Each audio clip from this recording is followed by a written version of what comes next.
Stuff. Hello, everyone, and thank you for joining us for this expert panel about the virus, the vaccine and economic recovery in the Plymouth and the Southwest. If you are joining us on the Facebook live stream, thank you for joining us. If you are on the Zoom, welcome as well. Grateful if you could mute yourself on the way through, and we'll try and pose questions to this expert panel of some of the people leading the fight against the virus here in Plymouth, but also helping advise businesses on the economic recovery that is going to be so important for us as well. So hopefully on the screen in front of you, you'll be able to see a series of faces who are the folks that I will be relying on for their expert answers as we go through. Let me just briefly introduce them all for you here. We have an incredible array of experience in the city, and I'm really glad that we've had so many of them able to join us this evening. Let me first introduce Anne James, who's the Chief Executive of Plymouth University's Hospital NHS Trust, who has been runs Derriford, amongst other things. Dr. Ruth Harrell, who is the Director of Public Health at Plymouth City Council. We've got Councillor Tudor Evans, OBE, who is the leader of Plymouth City Council, who joins us live from his kitchen along the way, the joys of working from home. Professor David Salter, who's a chartered biologist, chartered physicist and honorary professor at the University of Plymouth, and who was also Plymouth City Council cabinet member for adult health and social care during the last H1N1 flu pandemic about 11 years ago. Elaine de Trafford is the area business manager for Plymouth and Devon for Barclays PLC, and will be answering some of the economic questions. And joining us from the clinical commissioning group is Dr. Paul Johnson, who is the clinical chair. So thank you to all my experts for joining. My name's Luke. I am the member of parliament for Plymouth, Sutton and Devonport, in case you don't know who I am and you've strayed across this live feed on Facebook. Over the past few weeks, I've been receiving a number of questions from people about the virus, about the vaccine, and about the economic problems that we face as a city. So instead of me offering my views on what is going to happen, what I've got here is an expert panel to answer your questions. So let's start with an easy one, and that to the panel, and that is, where are we now with the virus? What's it like in Plymouth? What are our numbers like? And perhaps if I can come to Ruth, you lead on public health for the City Council. What are Plymouth's numbers like at the moment? Yes, thank you, Luke. As I'm sure you're all aware, Plymouth has done pretty well in this pandemic so far. However, we are facing a bit of a challenge at the moment. Where we are at the moment is our figures are at 326 per 100,000 as of today. That is still significantly below the England average. The England value at the moment is 467, but it's a lot higher than we've been at before in Plymouth. And it's now at about the same level as the Southwest average. So this is a really significant number of cases that we're seeing. And obviously that's being reflected in the number of outbreaks that we're seeing as well across our care homes, our schools, our workplaces, and just those numbers in the general community. From the patterns that we're seeing, we really would have hoped that we would have seen those numbers dropping by now in the lockdown. If we compare this lockdown to what happened in the November lockdown, we should be on very much on a downward trend, and we're not seeing that at the moment. And I think that, unfortunately, that probably is because there is a new variant out there, which I'm sure you're all very well aware of, which is much more transmissible and much more difficult to beat. And so I'm afraid I suspect that we're beginning to see the impact of that in Plymouth. There's slightly more positive news on that, though, is that the last few days cases rates have been much the same. So we seem to have slowed the increase, but we're not seeing that drop off that we might like. And I don't know whether Anne wanted to come in to comment on how the hospital's finding that. Yeah, thanks, Ruth. Well, I think really the position in the hospital reflects what you've described. We probably now have as many patients in the hospital as we did right at the highest peak of the first wave.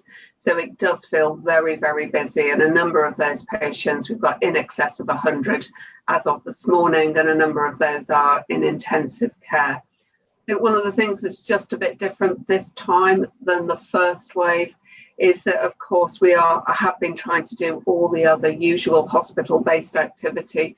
We thankfully do still have people now coming for when they do need urgent and emergency services, as well as going to see their GPs if they've got concerns. So we're really busy not just with COVID patients, but with all the other patients that we've got as well. So we've obviously got plans. I think the numbers are not decreasing in the hospital, and I think certainly for the hospitalisation rates, because there's always a little bit of a lag compared to what's happening in the community, I think we're still going to be right in at the peak of this activity. Certainly for the next week to 10 days is what we're planning on. That's great. Thank you, Anne, for that. Tudor, in terms of the way the city's responded so far, I know there's been an exceptional effort from people on the front line. That's not just people that work in our brilliant NHS, but in social care, council services, our emergency services, the armed forces, our volunteers as well. From your point of view, how do you think Plymouth's holding up at this time of crisis?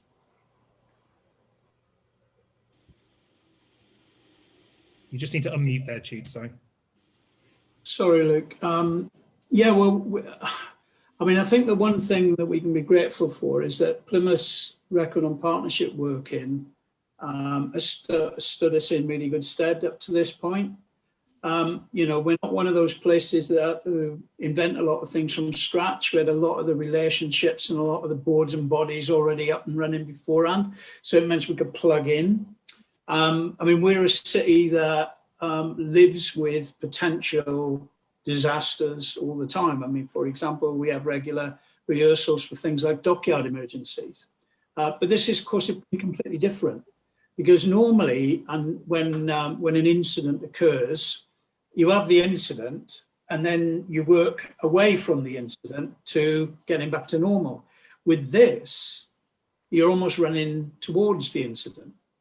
And so your normal method by which you would behave is different. So under that incredibly different circumstance, I think we've done a pretty amazing job as a community. I think everybody who had a job to do has done that job, and I include the vast majority of the people of Plymouth in that.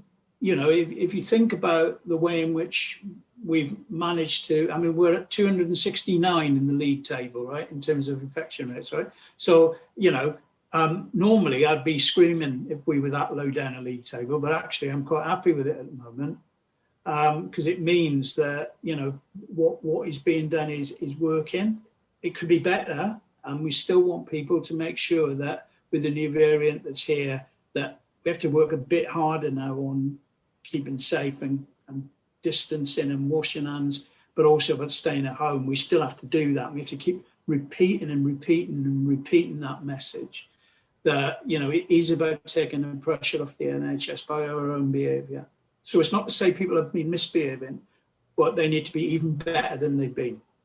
And that'll be the message I'll keep banging on about tonight, but obviously going forward until we get rid of this dreadful thing.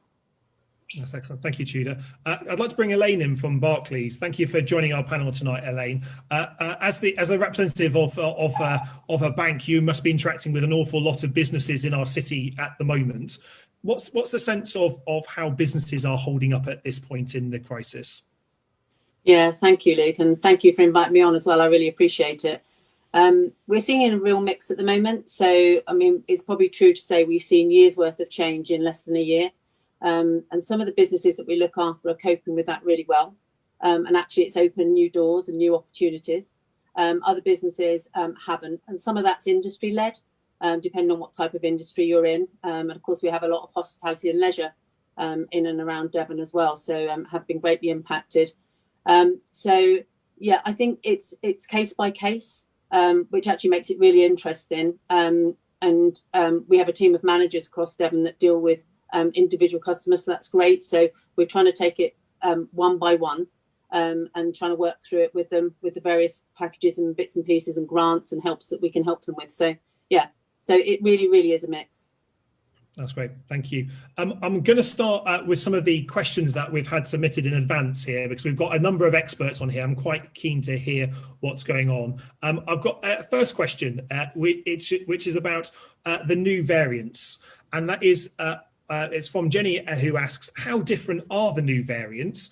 And is it something that we should be worried about? David, can I come to you for a quick answer on this one here? Because as well as being someone active in our city, you also work with some of the government scientists on this. How different are these new variants? Well, thanks, Luke. I'm really working with government folk on behaviour and how we can get the most benefit we can out of people's behaviour towards COVID. But in terms of, viral genomes, which sounds like what we're talking about here, the actual mechanics of the new variants, yeah, I think there might be something we do need to be very careful of in the future. Last year we were dealing with the good old-fashioned, Mark A virus. That seems to have been overtaken by what we call the Kent virus, which has basically one mutation, which we're most concerned with. And that's made it more transmissible. So that's why we're all having to be super careful at the moment. And I hope, that message will be coming home loud and clear.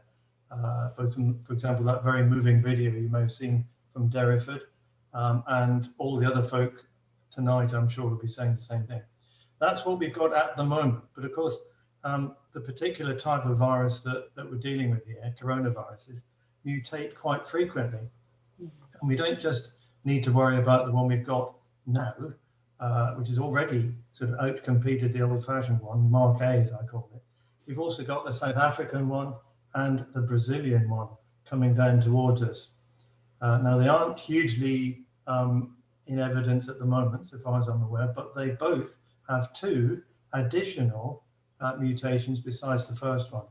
And of the two that these new variants have, if I can call them that, there's a really nasty one, which is called E484K. If you want to put that up on your wall, don't think you will, but and that's likely to be more of a problem in affecting how the antibodies, the little good guys that come in to grab onto viruses, if I can put it that way, how effective those antibodies can be. So,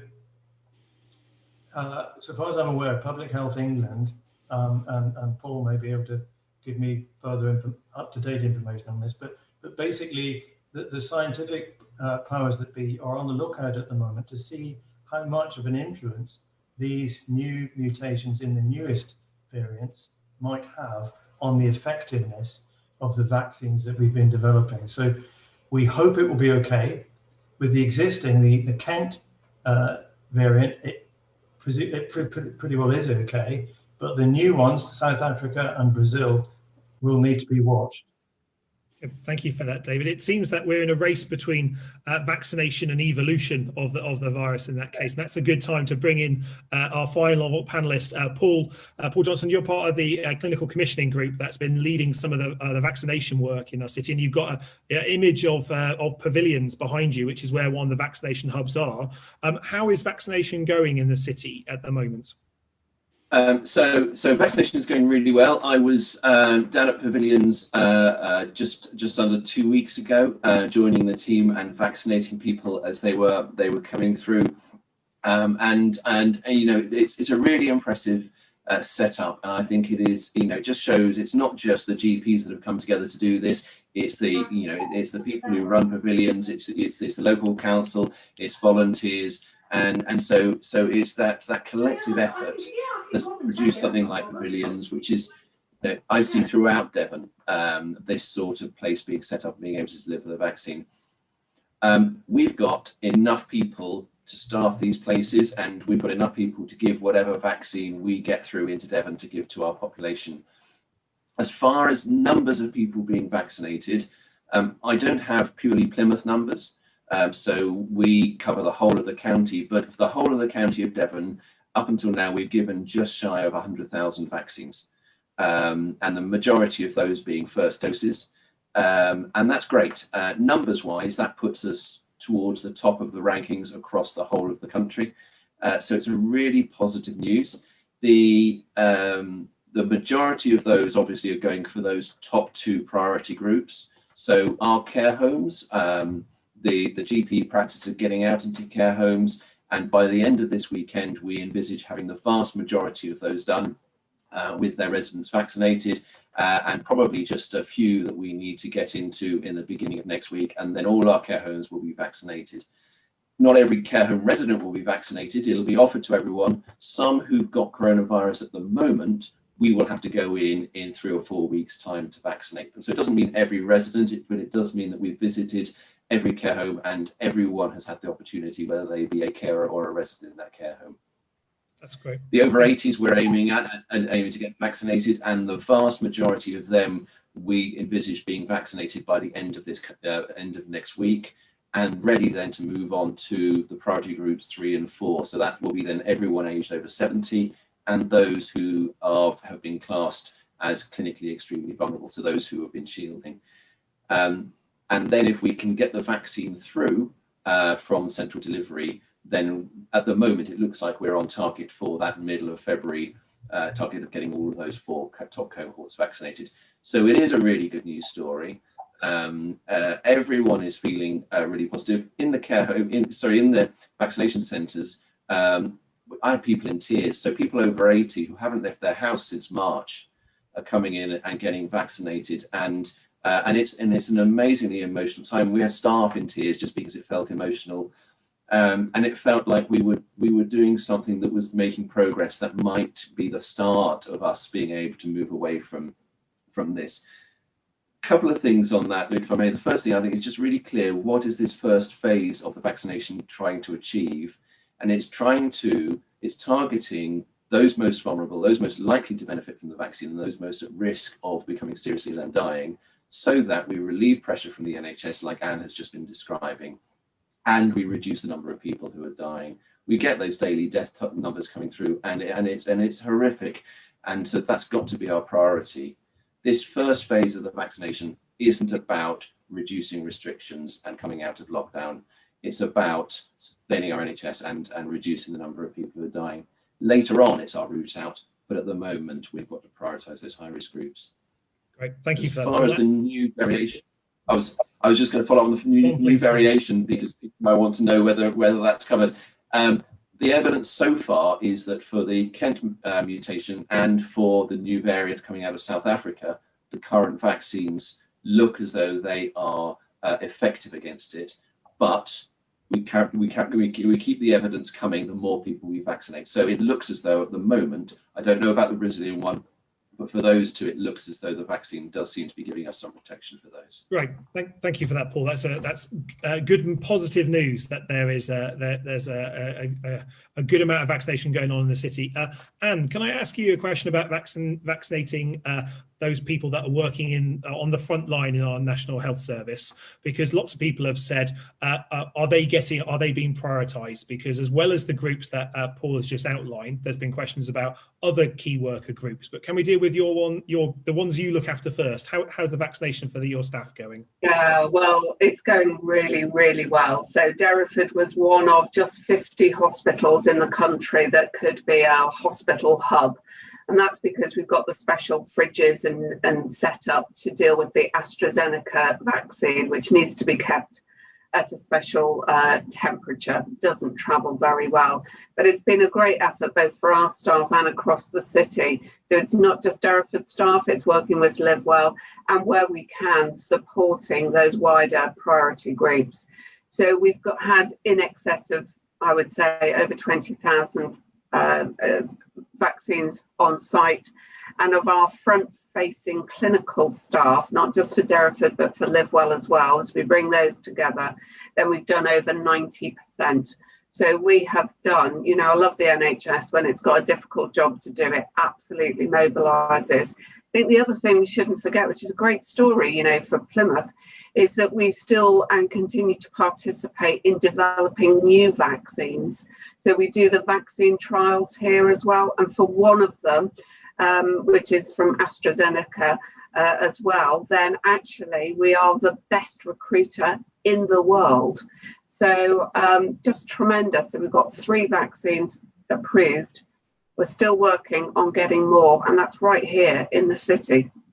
That's excellent to hear in terms of this. Some people are posting questions on the Facebook news live feed on this one here, and I'm just going to pose a couple of them to the experts. Joanne asks, can you pick the vaccine that you're given? Do you get a choice between the Pfizer-BioNTech one or the AstraZeneca-Oxford one, or is it what's available at the time? And is there a difference between the two of them as someone in receipt of them? You get what's available at the time, and that's purely because as soon as they're coming into the region, we are getting them out and getting them to people, and we don't get a choice as to which vaccines are provided for us, and so we just, as you come through, whichever vaccine we have at that particular time is the one that we make sure you get. We will make sure that your second dose is the same from the same version of the vaccine as the first, and I think that's key because that's in line with the trials that were done. There are differences in how we have to handle the vaccine. There are differences in the way that they work and they create that immune response. And certainly the Pfizer vaccine is the one that's slightly more challenging for us to use because it has to be kept at those sub-zero temperatures, and the AstraZeneca one is the one that we can get into people's homes and into small care homes that we're using. As far as the difference, there are some early differences between the vaccines as to the level of response, but then actually when you get past around 10 to 14 days, there isn't really anything to choose between them, and you're still getting between 80 and 90% cover from your first dose, and then that goes up to 90 to 95 when you've had your second dose. So there is no benefit of one over the other for the person who's receiving the vaccine. The important thing is that you get the vaccine and you start developing that immunity. That's great. Thank you very much for that one. I've got a couple of quick vaccine questions that hopefully you'll be able to answer, and then we'll move on to a slightly different topic along the way. One question here is the vaccine safe for people with epilepsy? I think that might be one for you, Paul. Yeah, so yes. In the same way that things like the flu vaccines and the other vaccines that people have during the course of their lives are given particularly to people who have long-term medical conditions because they're the most at high risk of the illness. This vaccine works in a very similar sort of way, and there's been no evidence of any comorbidities or other medical problems that mean that actually it's not safe. There are a small number of people who have a significant allergic reaction to certain medicines, who can't have the Pfizer vaccine but can have the AstraZeneca one, and we screen everyone when they come through for their vaccine to make sure that's the case. But otherwise, whatever your medical condition, that's not a contraindication to you getting the vaccine. That's good to hear. Thank you very much for that, Paul. Anne, can I come to you for a question? It's about the people wanting to visit people in hospital, because understandably you've been restricting access to that.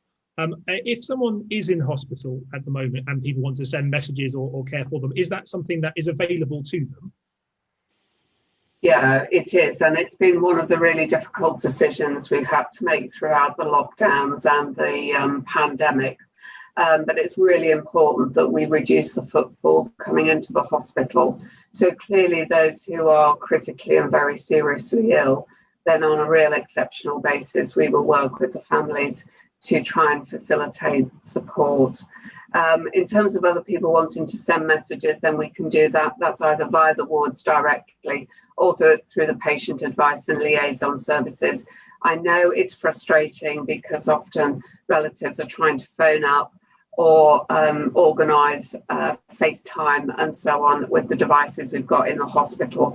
And I really apologise if it's not always gone smoothly, but that's partly because of just how busy we are. But we will do and make every effort to make sure messages and so on get to the patients. That's great, thank you. And as while we've got you, do you check everyone that goes into the hospital as they arrive? Asks Kimbo for in terms of COVID. We don't test people coming in. That was that's not part of the national programme. But what we do have on all of our doors and entrances It's just somebody there really to just make sure people gel their hands, that they've all got masks on, and that they've got a really key reason to be in the hospital. And we just work with people, and the public have been tremendous around that. But reducing the footfall and those basic measures are the things that will really, really help us stop the spread of the virus. That's great. Thank you. Ben has asked the question about the lockdown, and that is, why are the numbers increasing in Plymouth even though we're in lockdown? I'm not sure, Ruth, if you can go first and then perhaps bring David in about the behaviours out with that.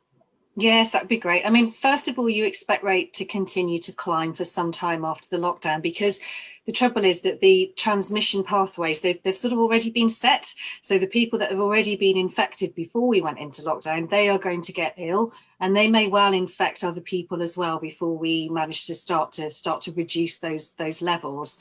And if you look at what happened in the last lockdown in November, what we saw was almost textbook in Plymouth. So we went into lockdown, and about 10 days later, we reached the peak, and we then dropped off really quickly. So it was almost the exact curve that you would expect to see. And what we're seeing now is different to that. And that is why we think that we're seeing a more transmissible variant, as other places in the country have seen, starting in Kent, hence the name. And the problem with that is because it transmits so much more easily, it takes a very minimal level of contact. You could just drop your guard for a second and it starts to spread. And obviously with the lockdown, there are some quite significant restrictions in place. But of course, there are still quite a lot of things that are still happening. There are quite a lot of workplaces still open, etc. And so there are still opportunities for it to spread if it is more transmissible, and if people, as I say, just let their guard down very briefly. So the good news is that if the lockdown wasn't working at all, we would be seeing an exponential rise. So our rates would be climbing very, very steeply at the moment, and they're not. So I don't want people to think that the actions they're taking aren't working. They absolutely are working, but we've just got a really tough challenge at the moment. That's great. Thank you. David, do you want to add anything to that? Yeah, I think Ruth's absolutely right about the transmissibility being a factor, I'm sure, and you know, also the fact that we've had quite a lot of folk down in Cornwall, right beside us, with the virus, more so than in recent months. So, you know, short of having border guards on the 10-mile bridge, and heaven forbid, it's natural that there'll be a spread. But I'd like to mention the idea of getting used to the idea of being alerted.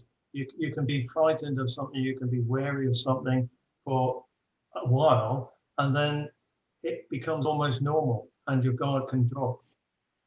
So I think there's an element after months and months and months of a situation in which everybody pretty well we see on the TV, talking heads like we are this evening, has been saying, be careful, stick by the restrictions, this is dangerous, as indeed it is.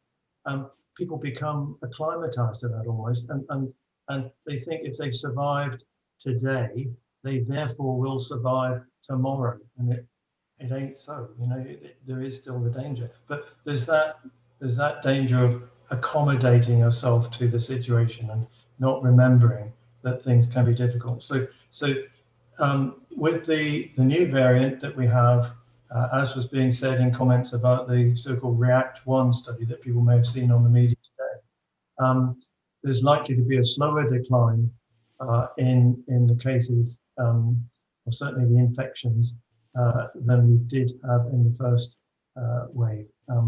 It will take a time, and we really do have to stick at it, unpleasant though it is. That's great. Thank you, David. One of the questions that we've had a number of times, both in the chat on Facebook and also direct to me, is about when people in those priority groups will be notified, and why is it different in different parts of the country or in different parts of our city when someone who's over 80, for instance, will be getting notification that they are being called forwards. Paul, I wonder if this is one that I could come to you about, to just help people understand the process that is going on, and when they can expect to be called forwards. So I think we've got to realise that in less than a month, we've gone from no vaccine to rolling out across the county 20 sites for primary care, plus our 4 main hospitals, all being able to deliver this vaccine, which isn't as straightforward as a flu vaccine. The way you handle it, the way you have to give it, is much more complex. And that's quite a feat, let alone the complexity nationally to get the vaccine distributed and out to the places where it needs to be. So we haven't been able to get everyone started by mid-late December. It's been by phase, and it's actually been 6 phases before we've had all of the GP practices up and running, and some only started last Saturday. So if you see that, then we can kind of understand why everywhere isn't as caught up as everyone else. Now that everyone is up and running, we're seeing the number of vaccines that are coming through being targeted more at those places that have got a bit of catching up to do. So everywhere's getting vaccine, but some are getting more than others in order to kind of try and bring everyone up to speed. So it does take time, and I can understand people know that it's available and people want it, and understandably there's a want to have it now. All I can say is I can assure you that as soon as it's coming in, we're getting it into people's arms, and the staff at places like the pavilions are working, in order to do that. People will they'll hear from 2 main routes. They'll hear from their GP practice, because their GP practice knows who you are, because they've got their register in the same way that they would call you up for your flu vaccine. So that's a really comprehensive way that they're doing it, and they're working through all of their at-risk individuals in those first 2 cohorts, and then moving on to the next 2 sort of middle and late of next week. So they'll be in contact with you. The other thing is that the mass vaccination sites that the government are setting up, we are ready for when that can be extended into Devon, and we're optimistic that that will happen soon. And then the national letters and the national invites will start coming out. And it's not one or the other. People may well get invites from both, and then both options are still available to them. So we're accelerating. Each week we're getting more and more vaccines coming our way. So it is picking up. It's just frustrating, I know, for people who are really desperate to get that vaccine. Right. So for people who have submitted questions saying that either one of their relatives in their 80s or 90s hasn't yet received a notification or their vaccine, your message to them is you will be notified, and that will be coming shortly, and it's not something to worry about. You haven't been forgotten. Is that the message that you're sending to them? Yes, absolutely. If you're registered with a GP practice, they know your age, so they will be in contact with you, definitely. Before someone taps it in the chat, if you're not registered with a GP practice, what would happen in that circumstance? So we're working with the local authorities to try and identify people who aren't registered, because there are a number of reasons why people, and often they're the most vulnerable, who don't get round to registering with a GP practice. So we're trying to match up our NHS records with the records that the local authorities have for their residents, and that way trying to identify people so that they don't fall through the gaps. It's never 100%, but we've got to do everything we can to try and identify everyone living within our communities. That's great. Thank you very much for that, Paul. Can I bring Elaine in? So we've had some questions about employers at the moment. One of those is in relation to furlough, and that is that the furlough scheme at the moment requires some employers to pay additional costs that they didn't in the first lockdown. Do you think that is something that some employers are now making or resizing their businesses to take into account of? We've seen a mix, in all fairness. And I think it depends again on the individual business and their own position, and maybe how they're positioned themselves.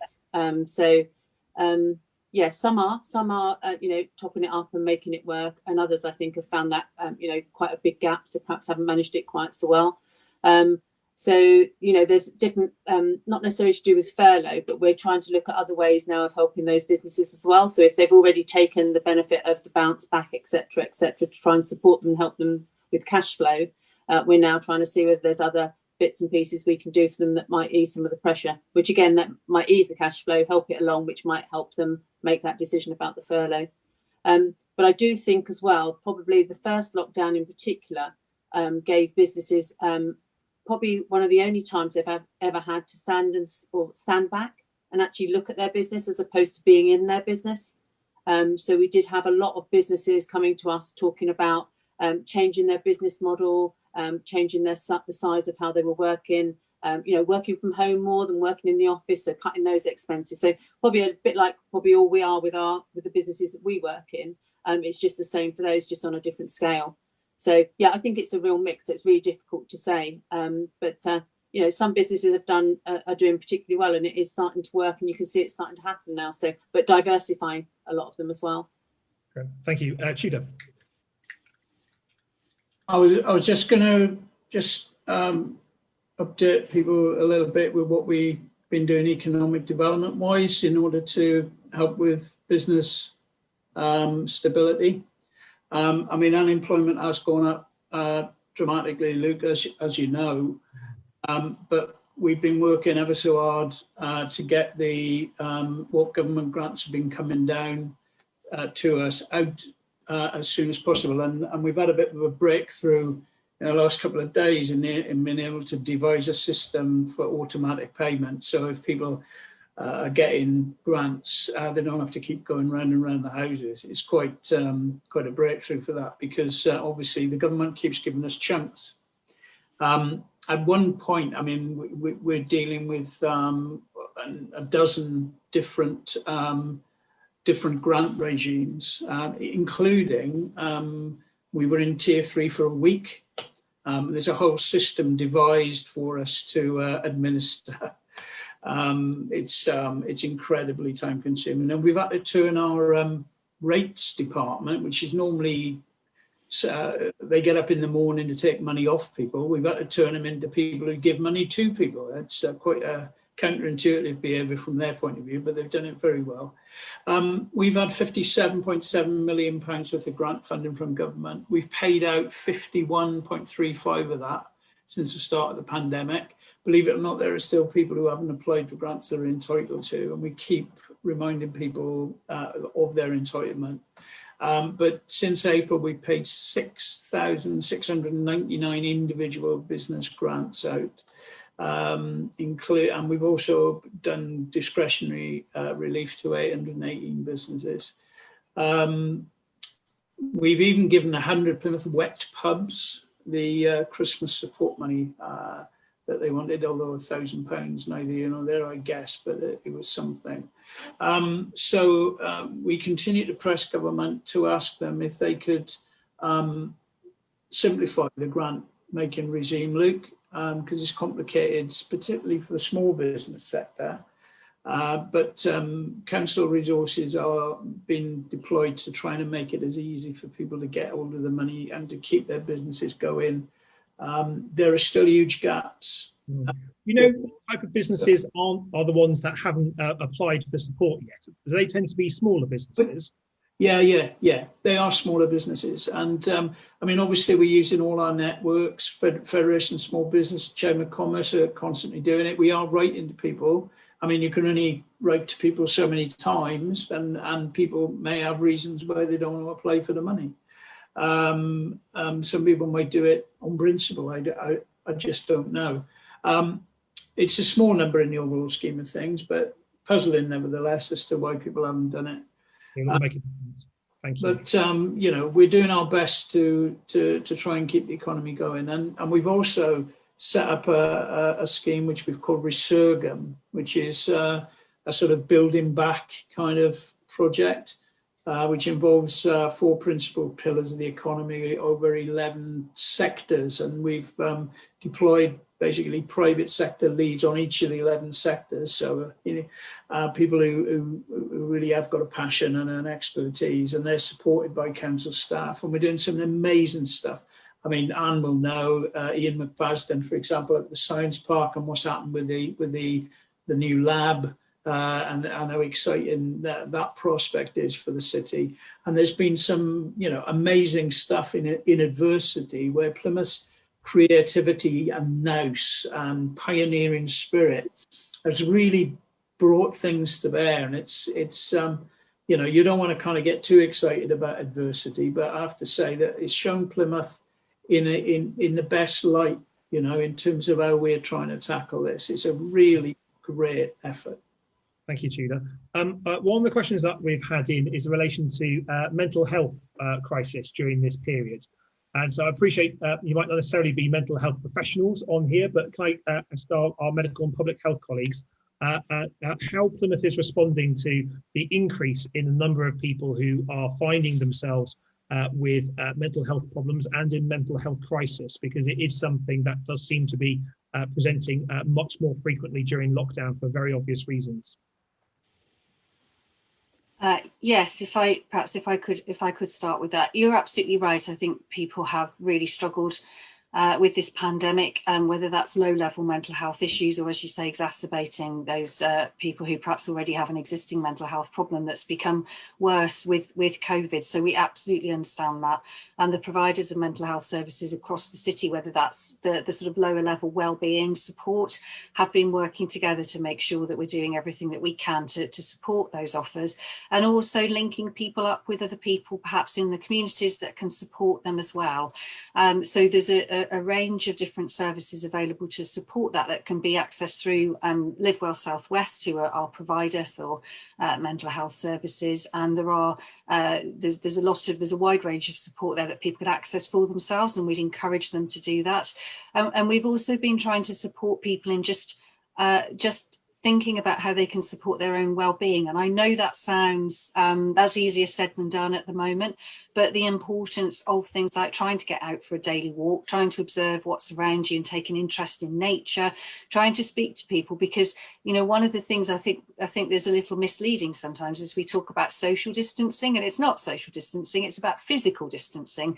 You can have as much social contact as you like, but please, you have to do it through, you know, the telephone or through the kinds of things that we're doing at the moment. But there is a wealth of that out there, and we have a wide range of volunteers and community and voluntary sector organisations across the city who are there ready to support people and to be a friend in need, and to be an ear and somebody you can have a conversation with. So the support is there, but I think we all recognise that it's not perfect. It is a really difficult challenge for people to get through this time. Thank you. It was good to see that Plymouth Argyle have added a sleeve with on their shirts for the next game against Sheffield United that says it's okay not to be okay, and also the number of the Live Well mental health hotline, which I think is a very good step forwards. Anne or Paul, did you want to add anything to what Ruth has said? I mean, just to add, obviously it's we've put as one of our key priorities the health and wellbeing of our staff, and it is about that support. These have been really tough times, and the staff have been digging deep for nearly a year now, because the pandemic has affected all aspects of their lives, as well as the very real and very sad stories that they're facing within the hospital. And I think the mental health support as we come out of the pandemic will also be really, really important, and we're going to be focusing on that as part of our recovery for our staff and that ongoing support. That's great, thank you. And I think for people, it's just being aware that your GP surgeries are open. It may not feel like it sometimes because they're doing things remotely, because it's the safe thing to do. But they are still there and caring for you. I know they've got the vaccinations to do and everything else, but they are well used to looking after people with mental health needs, and that continues to be the case. It may well be that they just do it by video or telephone rather than being in the same room with you. So if it's something you would normally talk to your GP about, and the self-help routes that Ruth has talked about aren't working for you, then they are still there and still getting contact with. Thank you very much.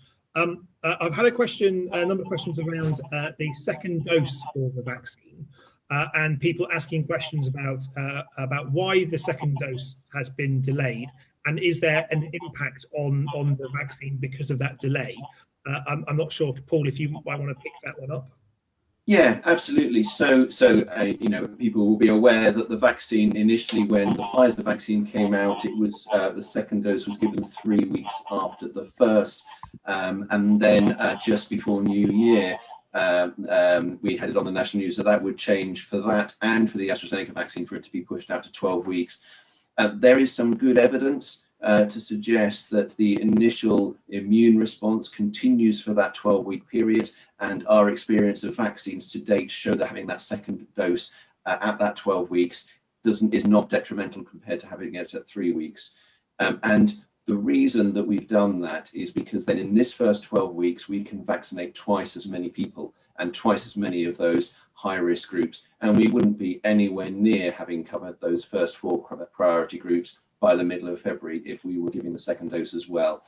So this is the quickest way to get pressure off the NHS and to reduce the number of people dying without the detrimental effect. And I think remembering that if you have your first dose, it's still 80 to 85% cover, and then it's only a small further benefit that you get from the second dose.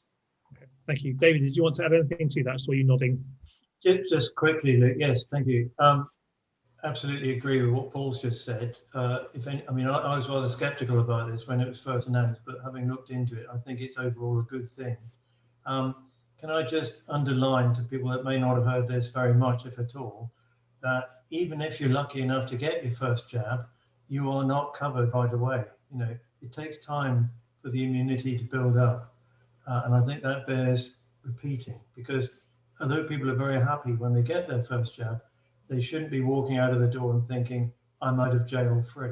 You're not, you know, sadly. It does take time to get that protection, and it will build up further and be locked in, as it were, by the second jab whenever you can get it. But we all really have to go around believing that we might have it, even if you've actually had the first jab. There are cases of people who can carry it subsequently. So you know, we do need to follow the restrictions, even if we become ourselves protected by a first jab and then hopefully in due course a second jab.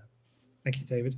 A few people have been asking in relation to the groups that would follow from the top priority groups, when they will know when those groups will be vaccinated. I know my sense is the government hasn't yet announced that, but when those groups will be brought forwards, let's say teachers or teaching assistants, school staff, for instance, or those people further down the groups. We've had a question in relation to folks in Plymouth with motor neuron disease, for instance, about how that fits.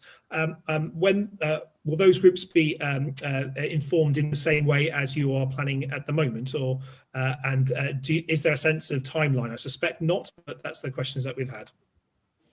So I think the timeline is really unclear at the moment beyond those first 4 groups.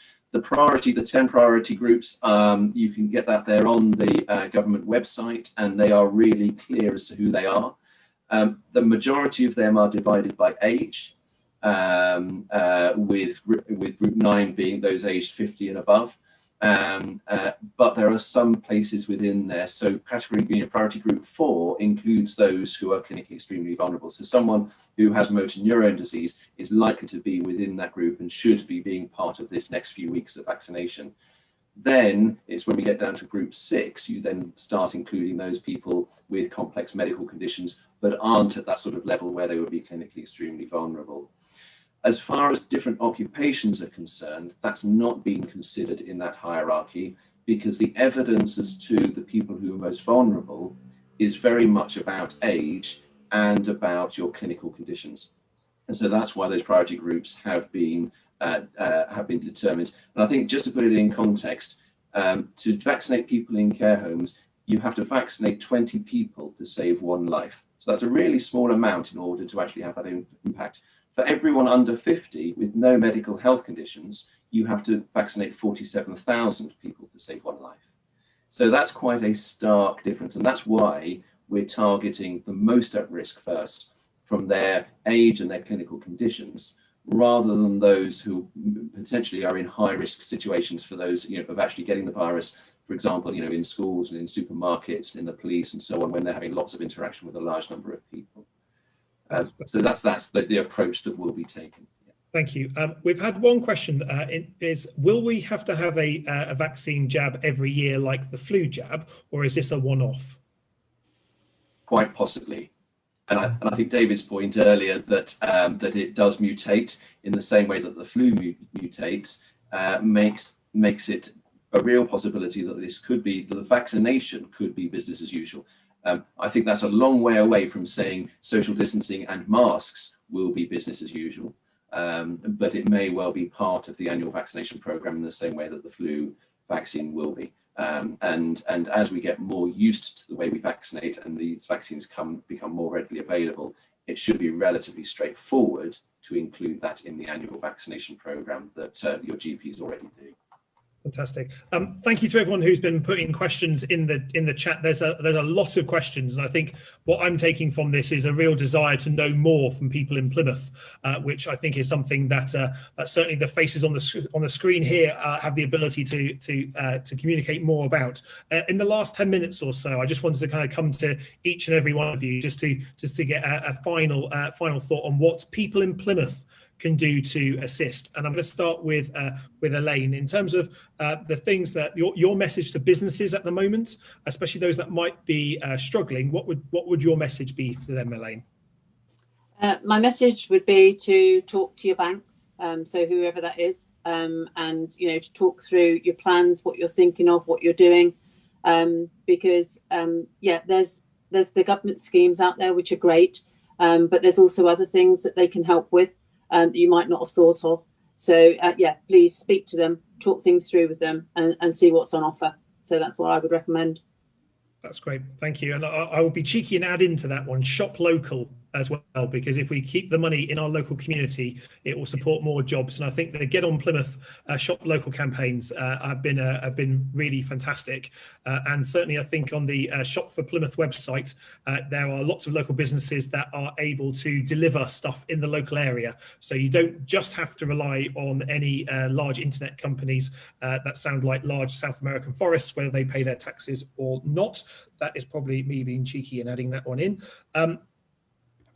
And can I ask you, what can people do to help the NHS at this point? Because your staff and everyone that works in the NHS and in our social care system have been real heroes throughout this entire pandemic. But now a year on, they must be feeling quite tired and really affected by what they've seen during this period. So what could people in Plymouth do that you think would make a difference to the hospital and its work, but also your staff?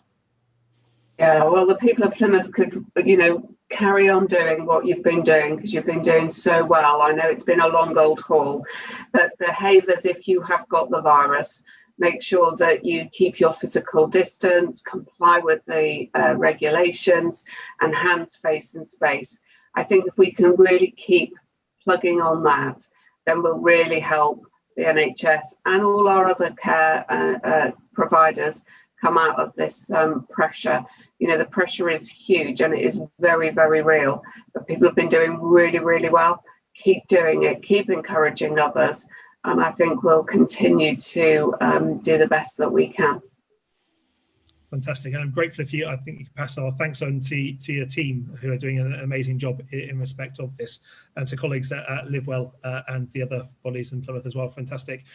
Ruth, the City Council is publishing daily stats on what's happening on this, and people can find those on your on the website, your Facebook and your Twitter, which has been really helpful in people getting a sense of what's going on. What's your message to people in Plymouth about what they can do to assist?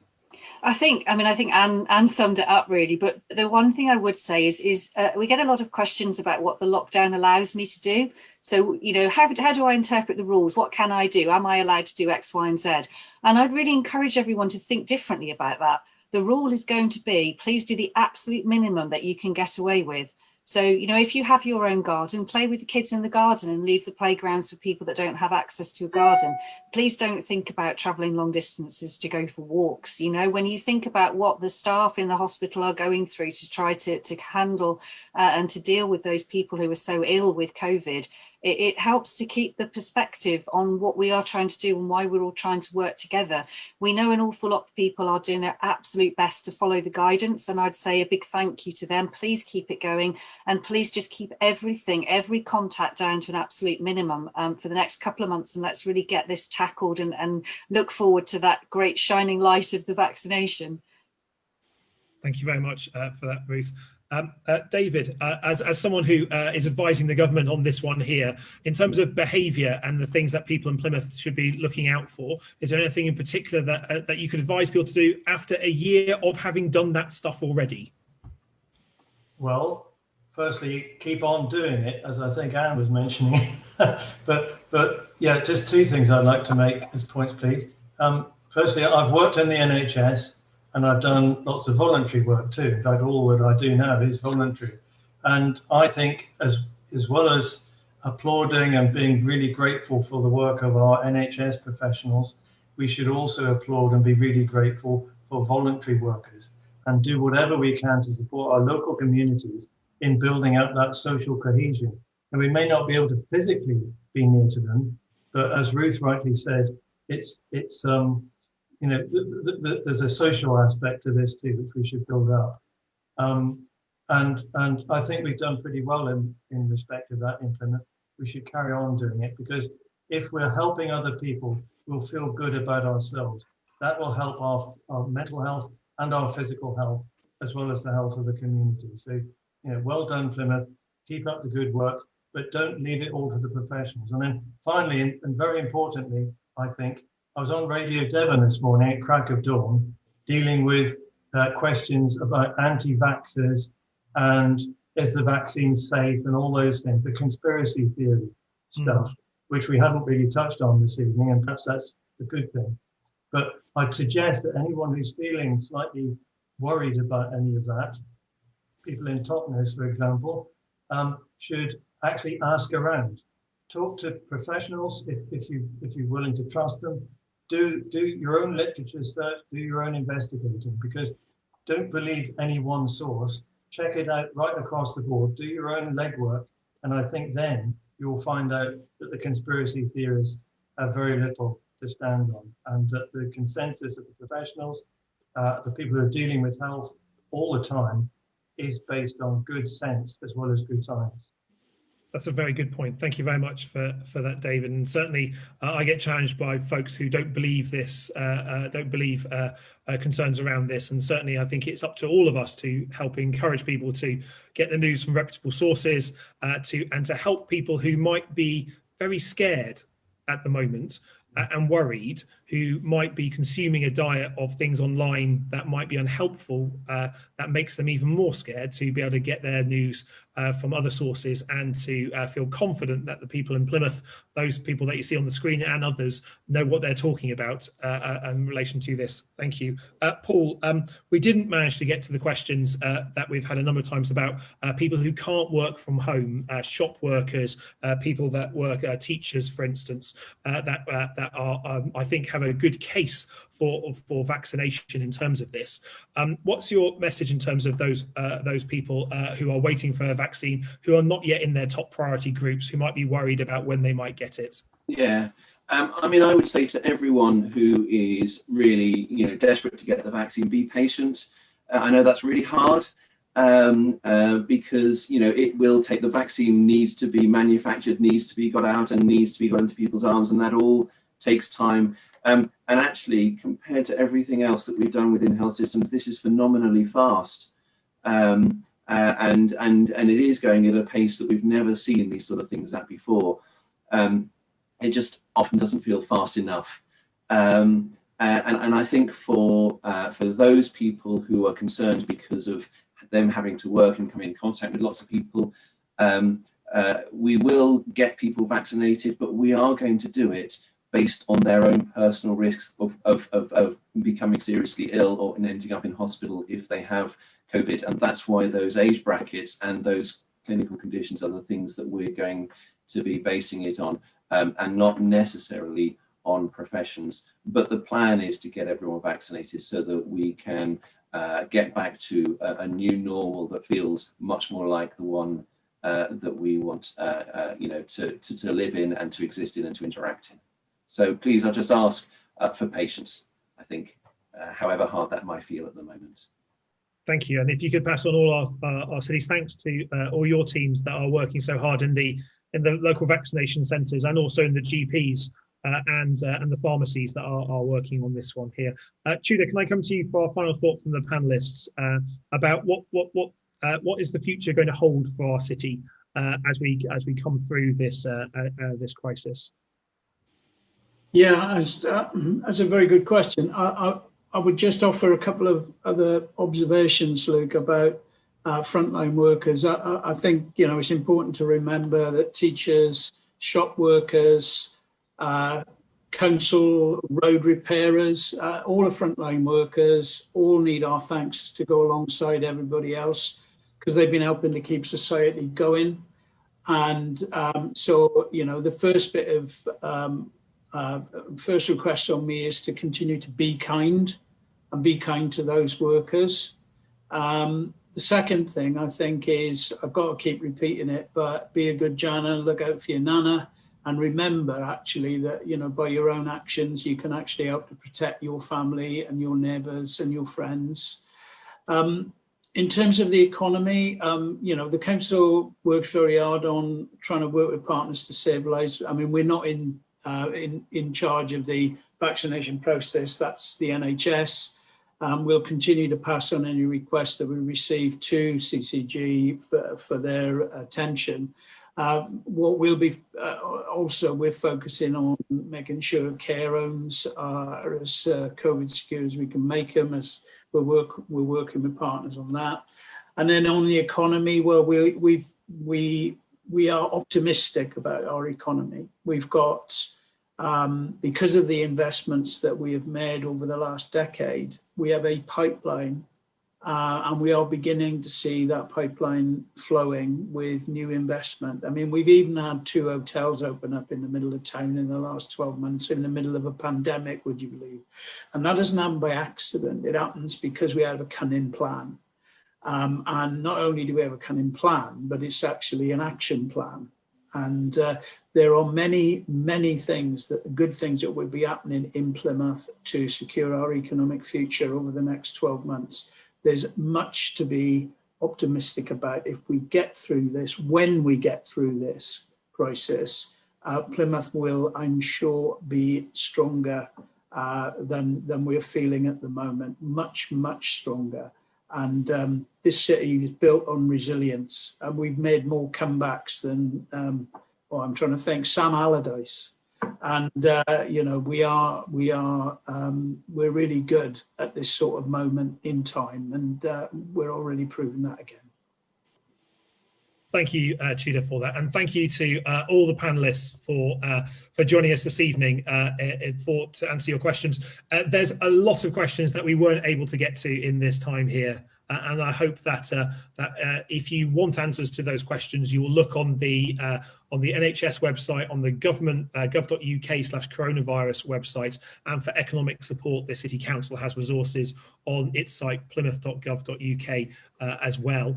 Can I thank everyone who's watched and contributed to questions, and thank the panelists, Dr. Ruth Harrell and James, Tudor Evans, David Salter, Elaine de Trafford, and Paul Johnson for joining us this evening.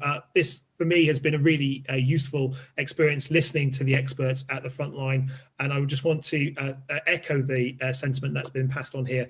Keep going. Please keep following the guidance. Please keep wearing a face covering. Keep your physical distance, but look out for friends and family. Look out for your neighbours.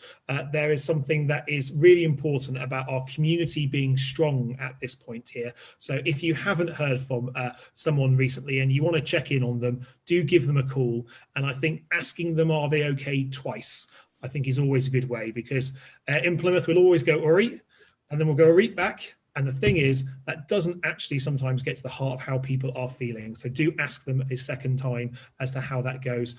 Thank you very much for your time tonight, Plymouth. Thank you to the panelists again. Please stay safe and look after each other. Thanks so much, Plymouth. See you soon.